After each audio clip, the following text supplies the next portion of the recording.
Hello everyone, मेरा नाम है सुमेश रतन द्विवेदी और आप देख रहे हैं मैथ सलूशन। तो हम लोगों ने क्लास 10th का 8th चैप्टर ट्रिग्नोमेट्री स्टार्ट किया हुआ था। पिछले मेरे 6 लेक्चर हो चुके हैं, ये 7वां लेक्चर है। और पिछले लेक्चर में हम लोगों ने पढ़ा कि ट्रिग्नोमेट्री किसी स्पेसिफिक एंगल पे क्या होगा ना, कुछ एंगल्स का वैल्यू पढ़े थे, जैसे 0 डिग्री, 90 डिग्री, 30, 60 और 45। ठीक है, इस पर ट्रिग्नोमेट्रिक रेशियोज जो 6 पढ़े थे उन पे इनकी वैल्यू क्या होती है वो पढ़े, उनको याद करने का तरीका भी सीखा, उनको प्रूव भी किए, फिर एक टेबल बनाए थे। ठीक है, अगर आप उस वीडियो को नहीं देखें, उस लेक्चर को आप नहीं देखें तो लिंक डिस्क्रिप्शन में, आप वहाँ पे क्लिक करके वहाँ पे जाके आप पढ़ सकते हैं। तो वो जो क्वेश्चन मतलब वो जो टेबल बनाए थे उसी के आधार पे अब हम आगे क्वेश्चंस करने जा रहे हैं। Trigonometric ratios for some specific angle जो हम लोगों ने स्टार्ट किया होता है, इंट्रोडक्शन कल पढ़ा, और आज उसके ही कुछ क्वेश्चंस करेंगे। ठीक है, इसको और आगे भी बढ़ाएंगे। पहले ये 5 क्वेश्चन आपके सामने दिखा हुआ है, इसी को सॉल्व करते हैं। तो सॉल्व करने का सबसे आसान तरीका ये है कि आपको वो टेबल पूरा याद होना चाहिए। ठीक है, मैंने उसमें एक ट्रिक भी बताया था जिससे आप आसानी से उसे याद कर सकते हैं। ठीक है, तो अगर आप वो जानना चाहते हैं वो ट्रिक, तो आप पहले उस वीडियो को देख लीजिए, आपको आसानी से फिर याद हो जाएगा। उसके बाद ये सब क्वेश्चन आसान हो जाएंगे आपके लिए। ठीक है, तो करते हैं, पहले क्वेश्चन करते हैं। तो अगर हम बात करें पहले क्वेश्चन की cos 60 डिग्री, तो इसमें कुछ करना नहीं है, सिर्फ cos 60 डिग्री का वैल्यू पुट करना है। ठीक है, अगर आपको वैल्यू पुट करनी आ गई तो आप समझ लीजिए क्वेश्चन कर लेंगे। तो cos 60 डिग्री कैसे आएगा, हम बोले थे कि लेफ्ट हैंड रूल लगाना है इसमें। ठीक, लेफ्ट हैंड रूल लगाएंगे। यहाँ पे 90 डिग्री तो बोले थे ऊपर से नीचे ना, 90, 60, 45, 30 और 0 डिग्री। तो cos के लिए नीचे से ऊपर चलना था, नीचे से ऊपर चलना था, और साइन के लिए ऊपर से नीचे चलना था। तो cos 60 के लिए ना, तो cos 60 के लिए हम बताए थे कि जो भी वैल्यू निकालने के लिए साइन या फिर cos जिसकी भी वैल्यू निकालेंगे पहले बाई 2, डिनोमिनेटर में 2 हमेशा कर देंगे, 2 हमेशा कर दिए। ठीक, अब गिनेंगे 60 कहाँ आता है, लेफ्ट हैंड रूल में।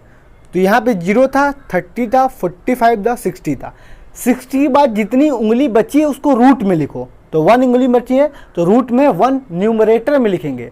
तो रूट 1 का वैल्यू सिर्फ 1 ही होता है, इसका मतलब cos 60 का वैल्यू 1/2 होगा। एकदम आसान है। ठीक है, अब दोबारा हम ये पूरा नहीं करवाएंगे, दोबारा हम सीधे सीधे पूछेंगे cos 30 का वैल्यू बताओ। cos 30 का वैल्यू होता है √3/2। ठीक, √3/2। ठीक है, वैसे ही आप निकालिए और बताइए sin 60 का वैल्यू बताओ। sin 60 का वैल्यू √3/2। अच्छा, कल बताए थे कि cos 30 और sin 60 का वैल्यू सेम होता है। वैसे sin 30 cos 60 के बराबर होता है, तो cos 60 1/2 है, तो यहाँ पे भी 1/2। वैसे आप निकाल भी सकते हैं आसानी से इससे।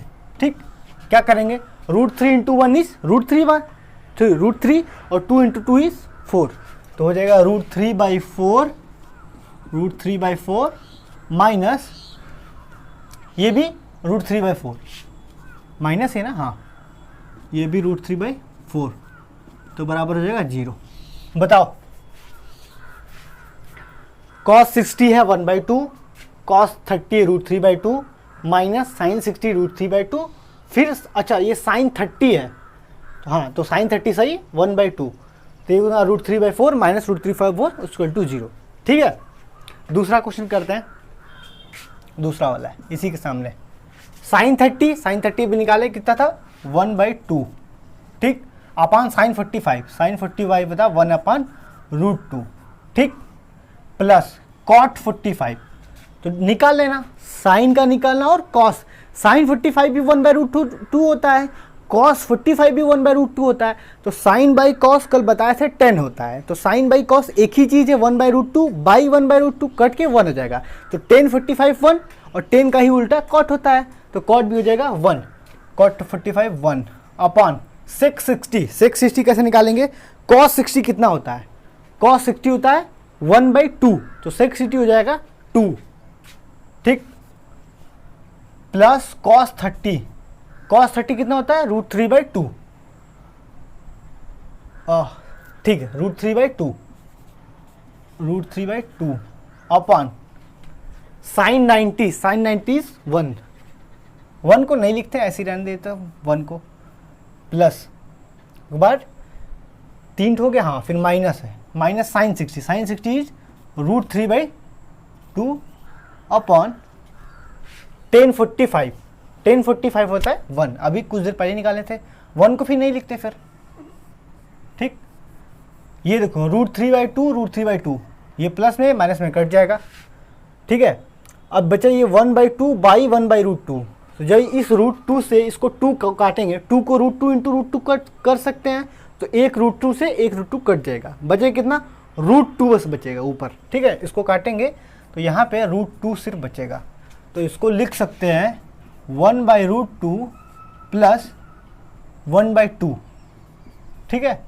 तो इसको लिख सकते हैं, क्या लिख सकते हैं 2√2 2 प्लस √2/2√2, ठीक है। कोई दिक्कत नहीं। नेक्स्ट क्वेश्चन की तरफ चलते हैं। sin 45 1/√2 होता है, ठीक है।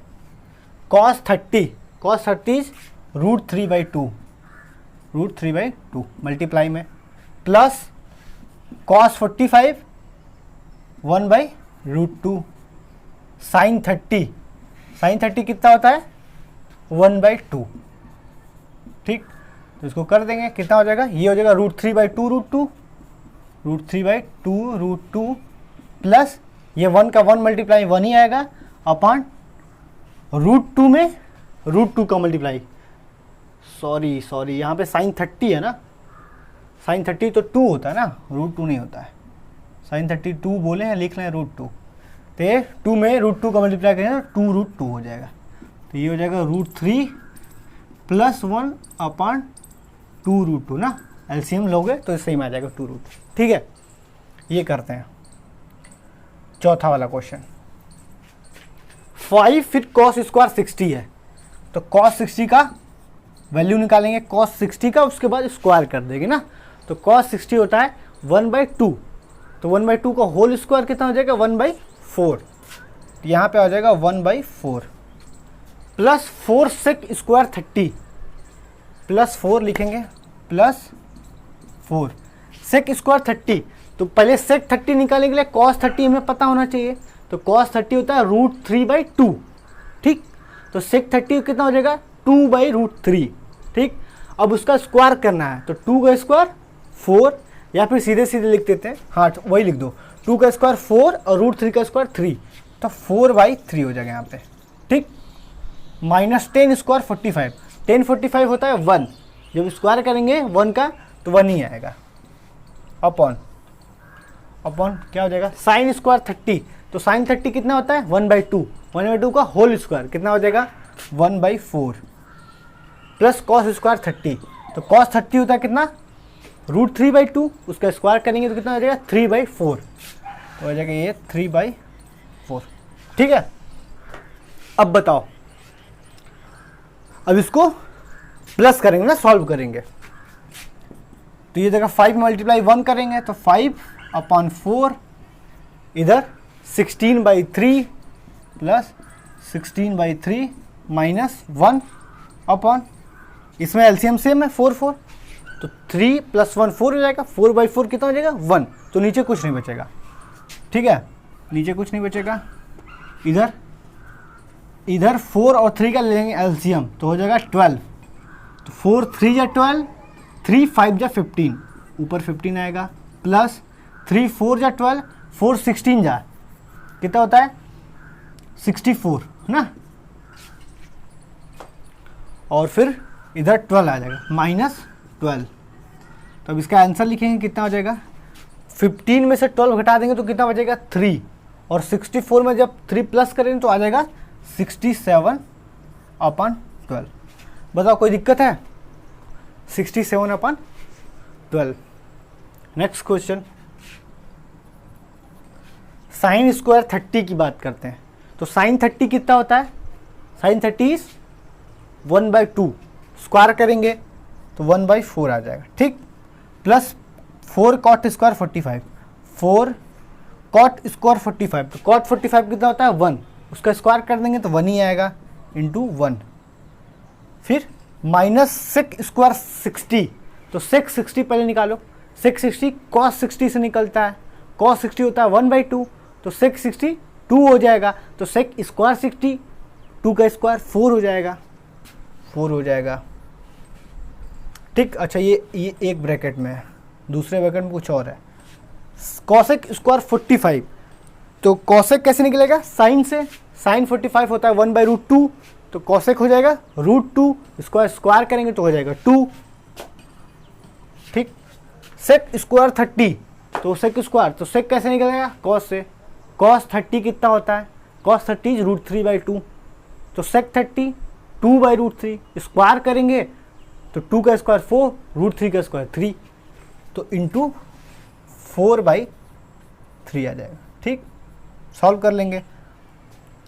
इस 4 यहाँ 4 - 4 यहाँ तो कुछ बचेगा नहीं, सिर्फ यहाँ पे 1/4 बचेगा, तो 1/4 ये वाला इंटू इसको सॉल्व करेंगे 8/3 आ जाएगा ना, 8/3, 4 से काट देंगे 2 बार, तो ये आ जाएगा 2/3। बोलो कोई समस्या? नहीं यार, समस्या तो होगी नहीं, बहुत ज़्यादा आसान क्वेश्चन था।